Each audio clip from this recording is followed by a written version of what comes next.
nangyari sa'yo? Yun na pag kagabi pag-alis mo ko. Mabuti pa, sumama ka na lang muna sa akin para magamot yung mga sugat si Bubbles.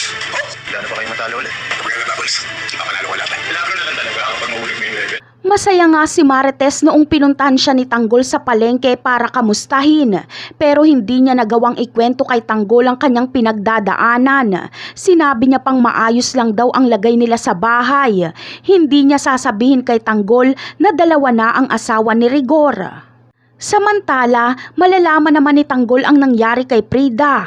Makikita niya kasi itong sugatan at wasak-wasak ang paninda. Sasabihin ni Prida na na-hold up siya, kaya tutulungan siya ni Tanggol. Isasama siya ni Tanggol kila Bubbles para magamot ang mga sugat nito. Labis naman ang pasasalamat ni Prida kay Tanggol. Kinagabihan ay muling magtutuo si Tanggol at Pablo sa larong bilyar. Ipupusta ni Boss Baste si Bubbles at ibabalik naman ni Pablo ang titulo ng bar kay Boss Baste kapag matalo siya.